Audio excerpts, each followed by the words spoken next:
you are about to have what I imagine will be a pleasant and enlightening sort of, experience. It has to be said that one of the main things that Maysoon has brought to Princeton is her joy.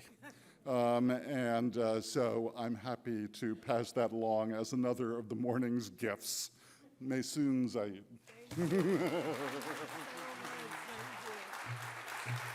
Hello. Oh my goodness.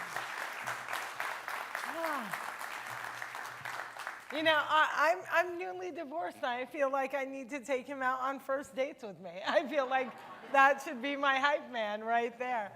Hi, Art Pride, how are you? 10 a.m. stand-up comedy is totally my jam. So, first of all, for those of you who can't see me, I look like the Lost Kardashian. I currently have two braids channeling Laura Ingalls. I have cinnamon skin, and I shake all the time. I'm also a displaced Palestinian living on the occupied land of the Lenni Lenape Ramapo Indians. So let's give them a round of applause as the oppressed becomes the oppressor. So, I am not drunk, but the doctor who delivered me was. As a result, I have cerebral palsy. Anybody else with palsy in the house? Oh, we need to diversify people. As I said, I have a bachelor's in theater from Arizona State University, and I teach at Princeton University. Dream big, kids. So for those of you who don't know what cerebral palsy is, it's a neurological disorder that manifests itself differently in everyone. Some of us are wheelchair users, some of us are nonverbal. In my case, I shake all the time, so I shake it like Taylor Swift, but only Taylor's version, not that scooter shit. But I don't want anyone to feel bad for me because I got 99 problems and palsy is just one. In the Oppression Olympics, I'd win a gold medal. I'm Palestinian, I'm Muslim, I'm a woman of color, I'm divorced, I'm disabled, and I live in New Jersey. But wait, there's more. I come from Cliffside Park, New Jersey, which means my disability and my hometown have the same dang initials. The letters CP are haunting me. There are perks to being palsy, though, for anyone out there who's like, oh, poor thing. There are perks to being palsy. And one of the biggest perks is that we never have to stand online. And what was the greatest place on earth not to stand online in the before time? The before time is what I call the time before, like, so many people died. So what was the best place to not stand online? Disney! If you have never been to Disney, I need to explain something to you. The lines at Disney are about 2 hours long for a 15-second ride. And I'm not exaggerating because they actually have signs that say like 2-hour wait from here, 90 more minutes, hang in there, bucko, 30 minutes, don't pass out. So when I was a kid, I would go on my favorite ride like 15 times, and then I would come out to the line, and I would find a fellow child who was red like a tomato, about to burst into a nice marinara sauce, and he'd be standing under the 2-hour wait from here sign, and I'd be like, hang in there, kid. It's totally worth it. I just went on 15 times. So my favorite ride at Disney was this ride called the Mad Hatter's Teacup. Yeah. So what they do is they put you in the teacup and they spin you around really fast. And anytime I rode that ride, I would walk off and walk straight for like 6 minutes. I was like, oh my Allah, this place actually is magical. But then it all went bad because a bunch of non-disabled people started renting disabled people so they could cut the lines at Disney. They got caught. Now nobody's allowed to cut the lines, and it's no longer the happiest place on earth. And I just wish I could have been one of those tour guides before it all went bad, because I would have made it into a teachable moment, because I'm a teacher. Here's what I would have done. I would have taken the kids away from their parents, and I would have been like, hey, Timmy and Sally. I wouldn't care what their actual names were. I would just call them Timmy and Sally. I'd be like, hey, Timmy and Sally, Mommy and Daddy did a very, very bad thing. And you're just one little accident away from being just like me. So hold on tight, kids. Who wants to go on Space Mountain? Allahu Akbar. Disability does not discriminate. We are a group that you can join whether you want to or not at any time without warning. Disability does not discriminate based on race, religion, age, economic status, or who you love. I think we should all be a lot more like disability, don't you? They're like, what's she doing? She's a seal. It's a Jeb Bush moment. I'm like, clap for me. It's 10 a.m. I'm working so hard.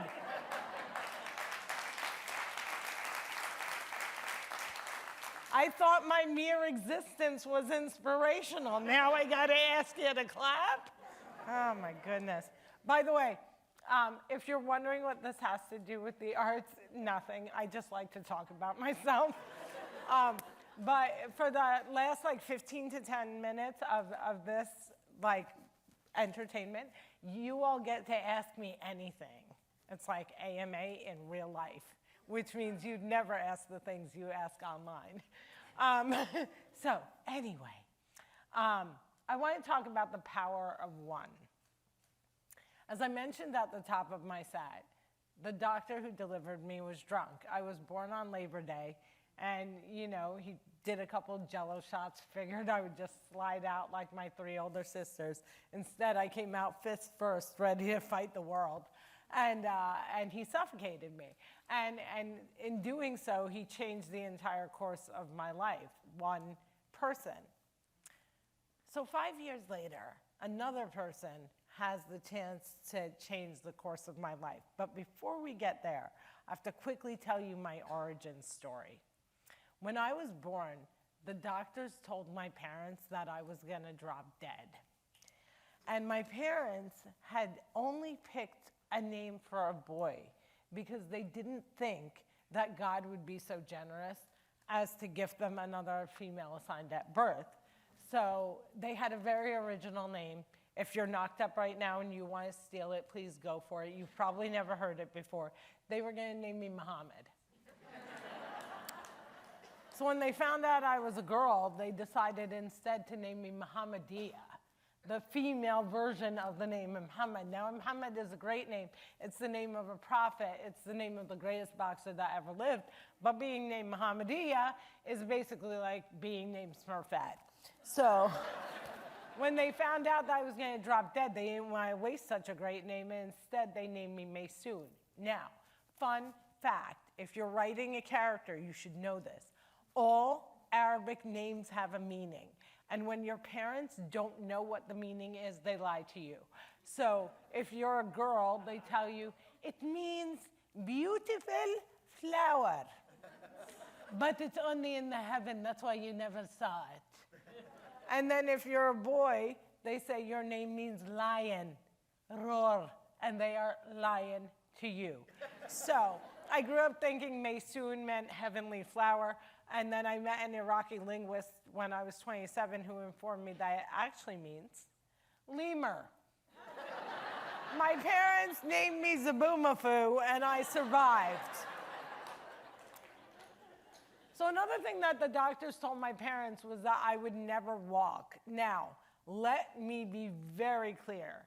There is absolutely no shame in not walking or using any mobility device you feel increases your independence.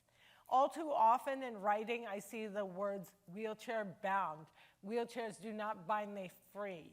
And the idea that using a mobility device is giving up or being lazy is bullshit. Do what makes you happy.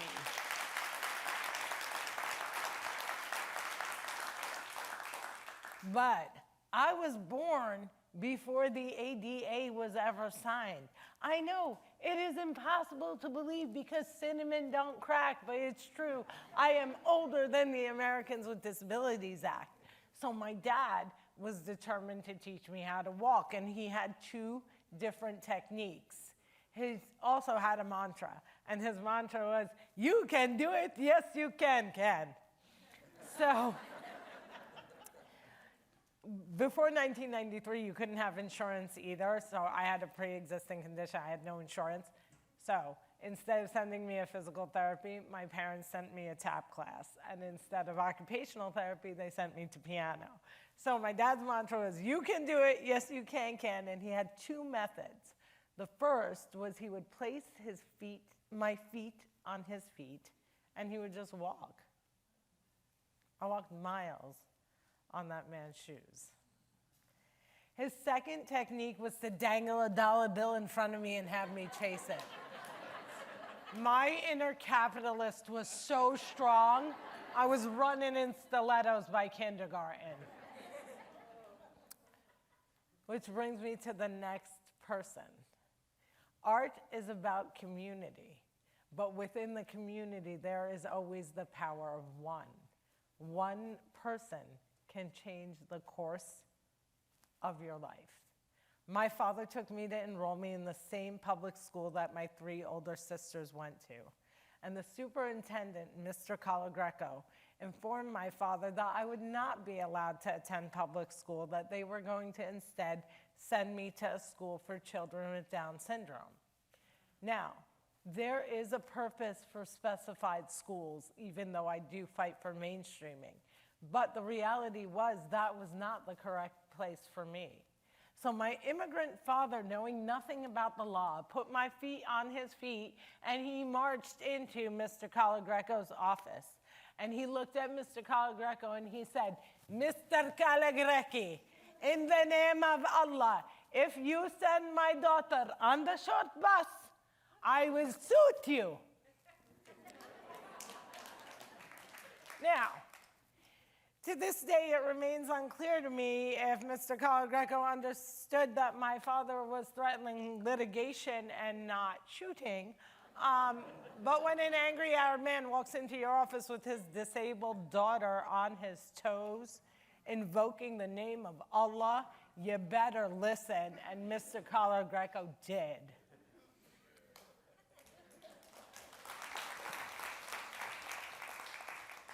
I believe that if my father hadn't fought for me on that day, I wouldn't be here speaking to you right now.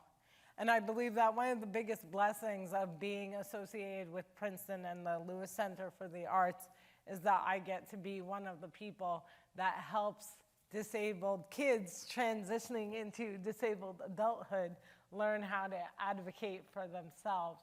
When you don't have the one person to advocate for you, that one person has to be you.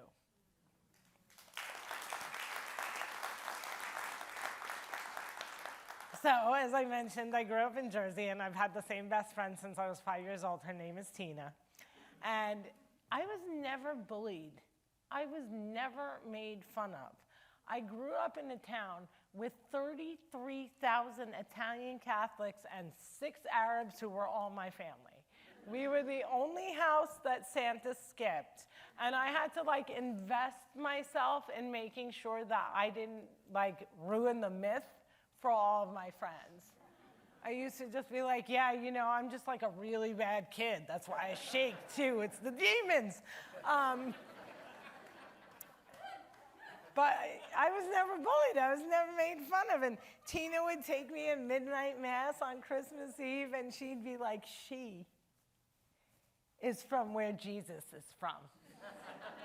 And I'd be like, I'm from Jersey, Bon Jovi rules. Go Whitney, go Whitney. Oh my gosh.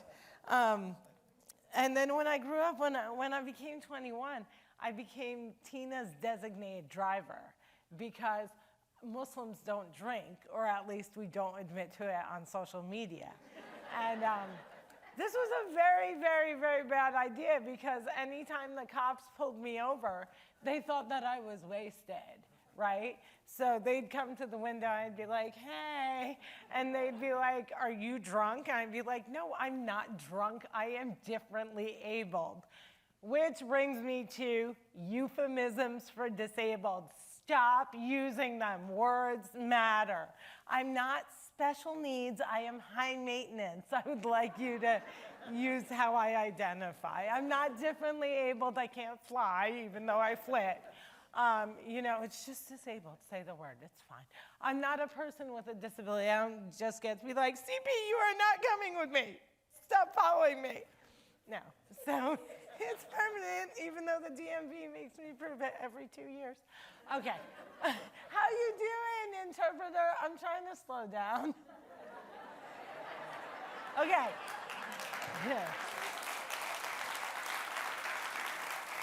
First of all, you already did it, but once again, huge round of applause for my interpreter.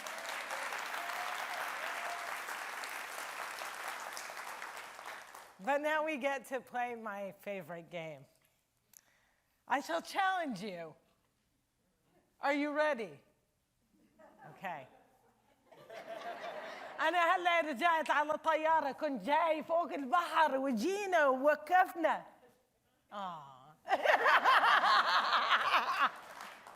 I was speaking Arabic. Anyway, back to talking about me and drunk driving. So anyway, I'd be like, I'm not drunk, I'm differently abled. They would ask Tina, who was like slouched over and covered in her own vomit, if I was drunk. And she'd be like, no, she's not drunk, she's a Mohammedan. And I'd be like, no. And they'd be like, get out of the car, Mohammed. And then they'd be like, we're gonna need you to walk a straight line. And I was like, can you spin me around fast a couple of times? And then I'm like, okay, it'll be a goddamn miracle if I can. Allahu Akbar. So what I did instead, I know, they're like, we don't know. Is it funny? Is it scary? It's 2022. That's what it is. No, and then, so what I did was, I learned how to sing the alphabet backwards. So I'd be like, Z, Y, X, U, V, and they'd be so impressed. They would slow clap like the end of that movie, Rudy. And I would like drive off into the sunset and they'd be like, you go, girl. So inspirational. But what I didn't know was that I was lucky. I had no idea how blessed and lucky I was because 50% of all Americans killed by law enforcement are disabled. 50%. We must do better. Okay, let's talk about dreams. So, this is where I'm gonna get really artsy and really pridesy. So, as I mentioned, I grew up in Cliffside Park, New Jersey. For those of you who don't know, it's right over the George Washington Bridge. So I'm a tap dancing, piano playing Palestinian looking over the Hudson at Broadway, and I got dreams. And one of those dreams is to tap dance on Broadway. Another dream, like most Muslim girls, was to be on the daytime soap opera General Hospital. We'll get to that. So I'm 12 years old, and my little small town dance school, Terry's School of Dance, takes us to the Waldorf Astoria, to a conference just like this conference, except at the Waldorf Astoria. And they had all these Broadway divas, and they taught us one singular sensation, the whole thing. We got taught a dance number, and then we sat in these circles, and the Broadway divas looked at us, and they said, "What's your dream?" And the girl before me, before my turn, said, "I want to be a unicorn." And the Broadway diva was like, "You go, girl." And then she got to me and I said, I want to tap dance with Savion Glover and bring in the noise, bring in the funk on Broadway. And they said, girl, you're a cripple, find another dream. One person can derail you. One person can convince you to not pursue your dream. So I did. I found another dream, and that dream was to be on General Hospital. But I never, ever gave up my dream of dancing on Broadway. And in 2010, I did tap dance on Broadway. And I went home, and I Googled that Broadway diva whose name I never forgot. I Googled them, and they were dead. I had nothing to do with it. I'm just saying. I found my dream, and they were asleep. I pursued my dream of wanting to be on the daytime soap opera General Hospital by attending Arizona State University and studying theater. Why ASU? Because I went to school during affirmative action, and I was the golden ticket. The admissions officer called me. Yes, I also predate email. This is a difficult thing for me. But the admissions officer called me and she said, Maysoon, we had always looked for a lesbian in a wheelchair that was black, and then we found you. And I was like, oh my God, you're going to give me so much money, and why do you have a Jersey accent? So I was like the pet lemur of the theater department. I got A's in all of my classes. I got A's in all of my classmates' classes. They were actors. They needed my help. When I would do a scene from The Glass Menagerie, my professors would weep openly. But I never got cast in any of the shows, and I couldn't figure out why. Like, I'm getting an A in Shakespeare, but I can't play Diner Number 3. So my senior year, it all changes. Arizona State decides to do a show called And They Dance Real Slow in Jackson. It's about a girl with cerebral palsy. I'm a girl with cerebral palsy. So I'm like, free at last, free at last. I am finally getting a part. I am free at last. I did not get the part. Sherry Brown got the part. I don't even change her name.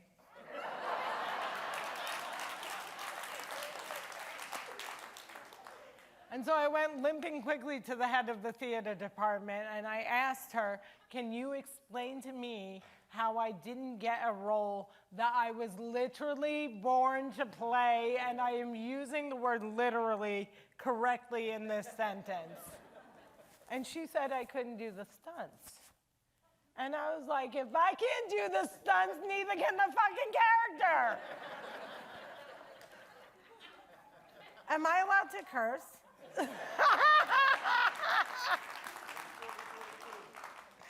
Oh, we live in a country where white supremacy is running rampant. You can deal with a little fuck shit damn in hell. Okay? Is it noon yet? Okay. Oh my gosh, what was I talking about? I've been completely derailed. What? Oh my God, Sherry Brown. College was imitating Hollywood. Hollywood has a sordid history of having non-disabled people play visibly disabled on screen. The disabled community is 20% of the population and growing due to long COVID. But we are only 2% of the images that you see on media. And of those 2%, 95% are played by non-disabled performers. If you cannot see it, you can't be it. If every single time a disabled child sees a visibly disabled person on television and then sees them miraculously healed on the red carpet, what you're telling them is you will never belong. And the reason I use the word visible disability is because we have no idea how many people with invisible disabilities like fibromyalgia, chronic pain, mental health issues like depression, anxiety, schizophrenia, grace our screens because the stigma against invisible disabilities is so strong that even the most celebrated actor fears revealing their disabled status. My kind of analogy or policy, what I say to people is, if Beyonce can't play a wheelchair, if a wheelchair, I ruined it. I screwed it up. I'm going home. That's it. I can't. Yeah, I know. Okay. If a wheelchair user can't play Beyonce, then Beyonce can't play a wheelchair user, and she can slay anything, just not that. I grew up watching television, seeing disabled people only have 3 storylines. Either you can't love me because I'm disabled, which is ridiculous. I vibrate. I'm very easy to love. Second of all, heal me or kill me, right? Everybody's like happier after he's dead. But the heal me one was the worst one because the first image I can remember of seeing disability on television was a show called Little House on the Prairie.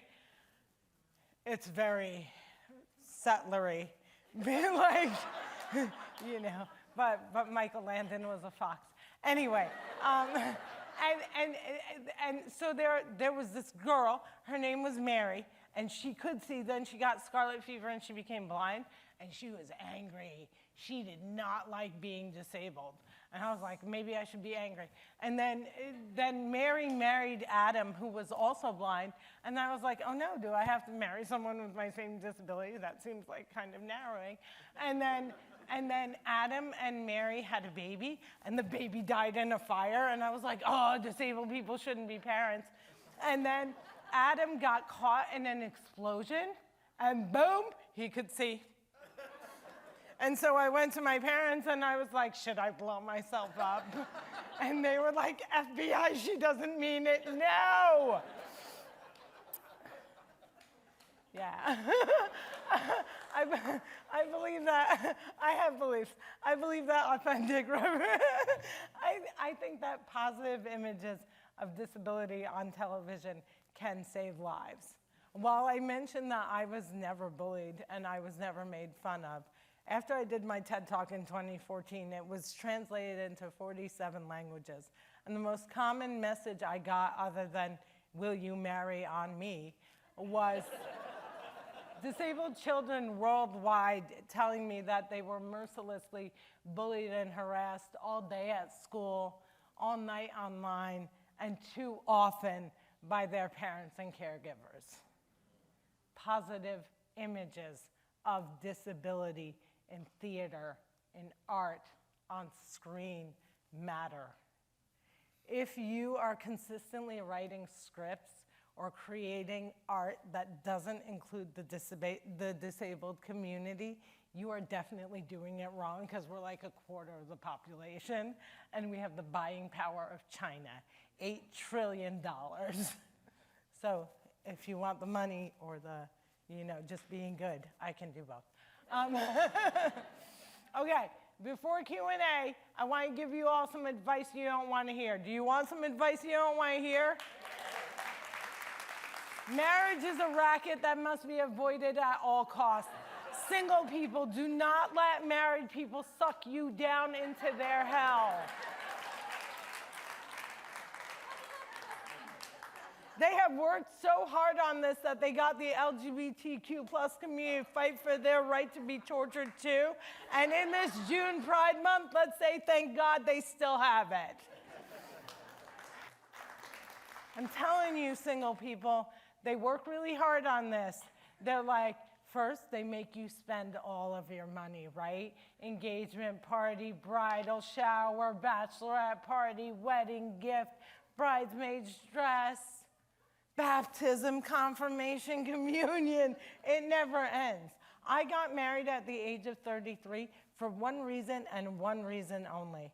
I had been a bridesmaid 17 times. I had spent $28,000 on my friends' weddings, and I wanted to make my money back.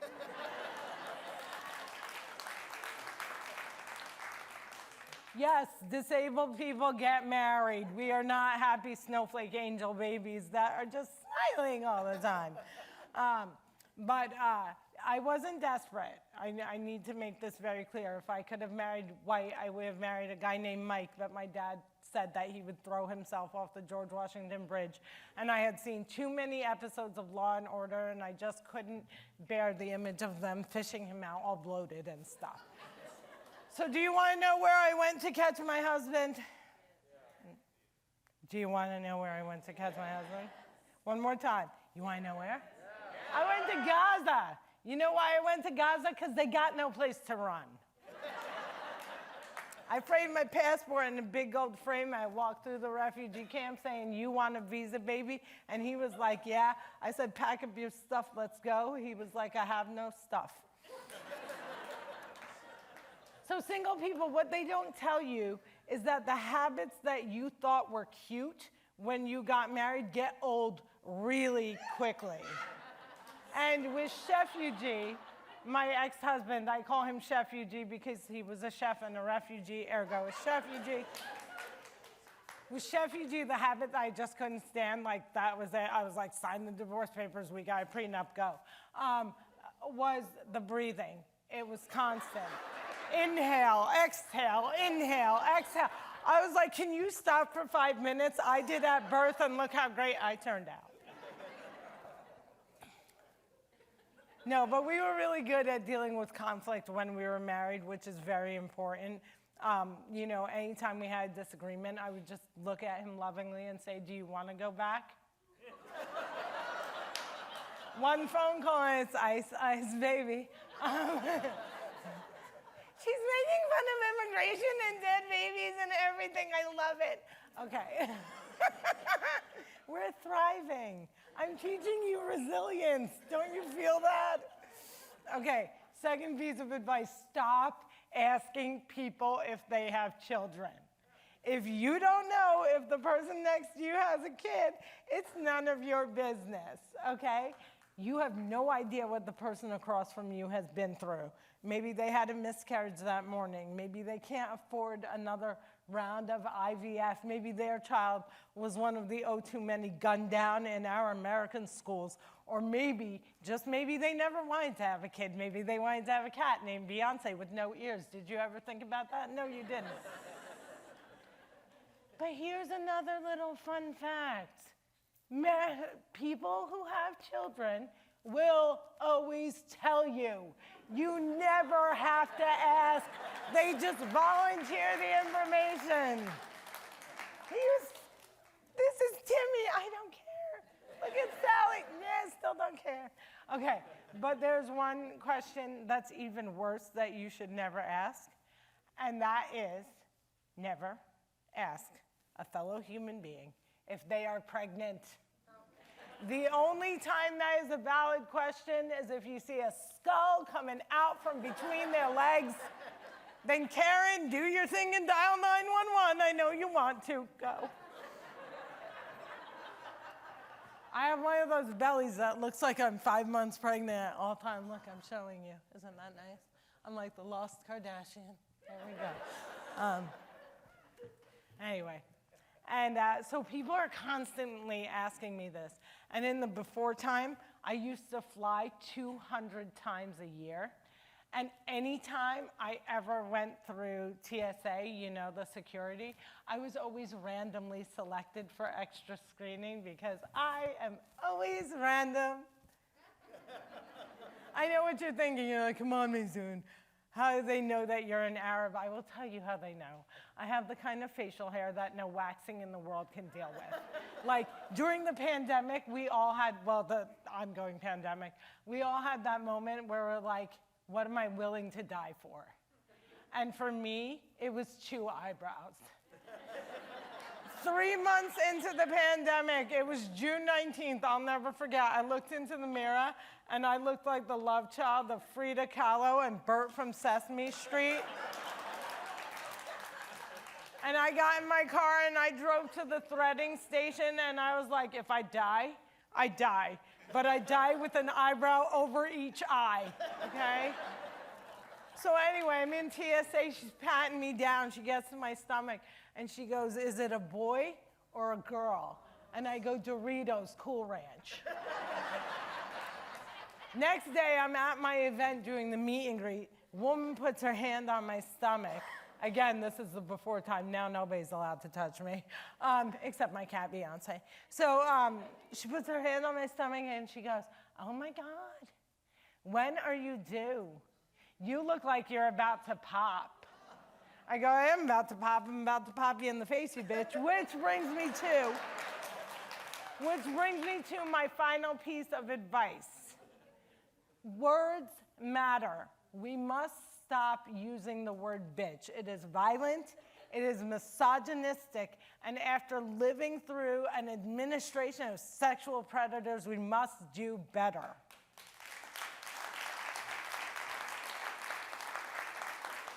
The Arts Pride, I know it's hard to stop using a word you love, so I am here to arm you with the replacement word for the B word. The next time you want to say the B word, you will instead use the word popple. It's spelled P-O-P-P-L-E. It's like my fleek, it's my fetch. I need you to help me make it happen. If you don't know what a popple is, it's a stuffed animal from the 90s that could stick its head in its butt and become a ball. And it's like the perfect replacement word. I'm going to use it in sentences like spelling. Where my popple's at. Popple, please. Popple better have my money. Or my favorite one, which is bow down, popple. Bow down, popple. And what you're saying is stick your head in your butt and roll out of here. The world is broken, but we can fix it, Art Pride. We can fix it by saying no. Say no to arming violence worldwide and say no to violence against women. Say no to being an internet troll and say no to raising an internet troll. We were taught that sticks and stones may break my bones, but words will never hurt me, and that is simply not true. And finally, say no to being silenced. Your art is your weapon against injustice. I beg you, use it. My name is Maysoon Zayid. If I can, you can. Thank you. Thank you. Thank you.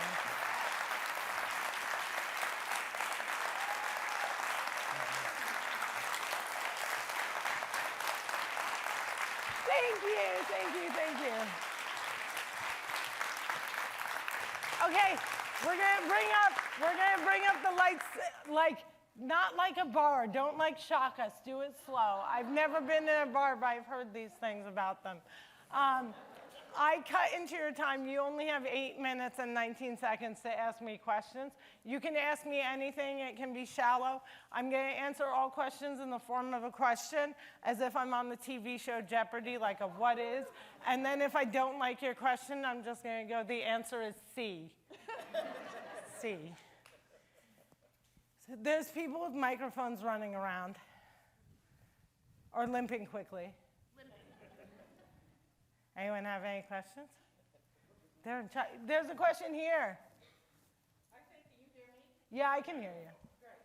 So you talked about General Hospital a lot. Yeah. One of my favorites so far. So how did that come about? How did I end up on General Hospital? Okay. Yeah, so everybody, I ended up on General Hospital. I got the gig. I am the recurring character of Zara Amir, a shark of a lawyer with a shady past that has not been written yet. And I might or might not have a son being played by an actor who's 2 years younger than me, but it's fine. So what happened, so literally since the age of 5, I wanted to be on General Hospital because my parents clearly didn't monitor my television watching. And when I did the TED Talk, I mentioned General Hospital in the TED Talk, and then I got a slew of interviews. I was like on Queen Latifah's show and on ABC News, and I made sure in every single interview I would mention my dream was to be on General Hospital. And then I took a year off of stand-up comedy after my dad went to heaven, and I was writing for the Daily Beast about Palestine. And I found a way to write an article about Palestine that compared Luke from General Hospital to Yasser Arafat from Palestine so that I could mention General Hospital. And then in May of 2019, I literally got a text message from the executive producer of General Hospital, Frank Valentini, and he said, we wrote a character for you and we would love for you to come to Port Charles. And then he invited me. I have like one of those lives that like, it could easily become Mariah, except it's not. But he invited me the week before I shot my first episode to the daytime Emmy party, and they met me at the door, and it was Frank Valentini, it's Steve Burton, who played Jason, and Maurice Bernard, who played Sonny, and they opened the door and they said, "Welcome to General Hospital." And I was like, I love Dave Matthews, and when I met Dave Matthews, I passed out cold. I actually fainted. I woke up, I saw Adam Sandler's big watermelon head in my face. I was like, oh no. Hi. I was wondering, with the conversation of representation and how often it's really lackluster and disappointing, is there representation that you particularly enjoyed seeing or appreciated, or is there a particular area where you're like, that's where I need to see the representation next? Yeah, I mean, I'm seeing some great stuff, you know, like I love Jeremy Renner. Oh my God, why can't I remember? Hawkeye. Hawkeye had an incredible superhero who is authentically disabled. One of my problems with the images I see on TV, which I love, is disability is so white. So I love Steve Way in Rami. I think he's such a great character, white boy. Ryan O'Connell in Special, I adore him, white boy. Mia, Fowler in Speechless, white boy. So we've got a lot of white boy representation. I'd like to see a lot more intersectionality. Natasha Opel from The Politician is one of my favorite amazing Black deaf actress. She's amazing. I think we are moving forward, but way too slow. And I think we're not going to get anything done until really big name actors turn down those roles without us having to tell them too late. You know, so you had Bryan Cranston, who worked on Breaking Bad with R.J. Mitty, who actually had cerebral palsy, go on to play a role of a paraplegic wheelchair user.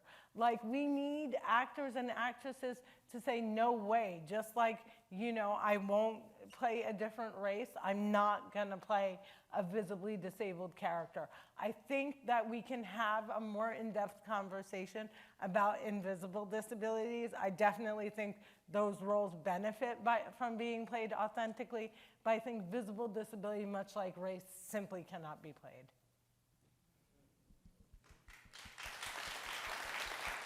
I have time for one last question, and then I have to run to the airport where the TSA will pat me down, because I'm hopefully going to New Orleans, but on my way here, they told me that my flight had been canceled, so I actually have no idea where I'm going. And Princeton's paying for the car, and I don't know where I'm taking it. Might be taking it to New Orleans, don't know. We have one right here. Yes? So as you're involved in your teaching and working with the next generation, how do you feel about the next generation and the future? So prior to teaching at Princeton, I taught at Arizona State University, and I got to teach here at a really interesting point in American and world history, which was a lot of these students were coming back from learning virtually. So you had people who kind of left Princeton as freshmen and now were juniors and had to get like right back to being in it. And I think what I'm teaching the next generation is something that a lot of people don't teach them, which is in Hollywood, 90% of you are gonna fail. So my very first class I taught here, The Art of Stand-Up, I took students from like politics and math and like computer engineering and some creative writing and taught them a 7-minute comedy set. And I told Mary, who is like, you know, my like advisor or boss or something, I don't know what she is, but I think she keeps me from getting fired, I guess. And I was like, I'm gonna fail half of the class because that's what it's like in the real industry. No matter how good you are, it's kind of arbitrary whether or not you make it. And she was like, yeah, you can't do that to students at Princeton. Like, that will not, you know. And so, like, I did teach a lot about the real world application of the fact that like nobody cares that you went to Princeton. That's a really fun lesson to teach people who are spending like hundreds of thousands of dollars to be here. But the writer's room was a much more interesting teaching experiment, because in the writer's room, I mixed them up in groups together with people they didn't know, and they had to write an entire show in like 6 weeks in class. There was no work that could be done outside of class. And what I taught them was that you can have a non-toxic, positive, happy Hollywood atmosphere. And so much of what we see is people like screaming and crying and throwing stuff and writer's block. And I'm like, or you could learn how to positively brainstorm. And it was really surprising to me how few people had been taught how to positively brainstorm, which is when you're giving out ideas, you don't get to shoot down an idea or say no to an idea. You just get to present your own idea. So it's like all the ideas are heard instead of all the negatives, and then we choose through that. And like by the time we got to the 6-week mark, these kids were a well-oiled machine, and then I jumbled them up again. And then they had to learn how to work with like totally different people and come up with an original pilot. And I really think the greatest lesson I taught to a very, very privileged group of people is you can have much more fun if you treat people with respect and approach your work with joy than if it's about winning. I must go. Please enjoy the rest of Pride. You can find me at Maysoon.com.